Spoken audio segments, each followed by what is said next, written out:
আসসালামু আলাইকুম, কেমন আছেন সবাই? তো অঙ্কটা হচ্ছে একটি সমকোণী ত্রিভুজের ক্ষেত্রফল ১৪৪ বর্গ একক।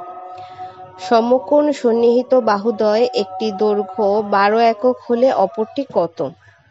তো আমরা জানি যে সমকোণী ত্রিভুজের যে ক্ষেত্রফল, এটা সূত্র হচ্ছে ক্ষেত্রফল সমান সমান হাফ ইন্টু ভূমি ইন্টু উচ্চতা।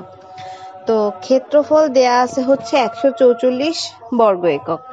তাহলে ক্ষেত্রফলের জায়গায় সেটা বসাই দিলাম, এবং যেহেতু বলা আছে বাহুদ্বয়ের একটার দৈর্ঘ্য বলা আছে ১২ একক, সেটা আপনি ভূমিতেও বসাতে পারেন বা উচ্চতাতেও বসাতে পারেন। এখানে তো নির্দিষ্ট করে বলা নাই যে কোনটা।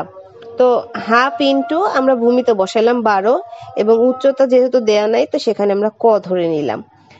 তারপরে হাফ ইন্টু ১২, যেহেতু এখানে 2টা আছে, মানে 2 আছে নিচে আর ১২ আছে উপরে, তো কাটাকাটি যাবে 6। তারপরে 500 পরিবর্তন করলাম, মানে 6 আর হচ্ছে ইন্টু ক আর ১৪৪, মানে দুইটার 500 পরিবর্তন করে দিলাম। তাহলে ক সমান সমান আসে হচ্ছে 24 একক। তো এইটা হচ্ছে যে মানে অপরটার, হ্যাঁ, একটা বাহু তো দেয়া আছে আর একটা হচ্ছে 24 একক। তো আশা করছি সবার ভালো লেগেছে। সবাই ভালো থাকবেন। আল্লাহ হাফিজ।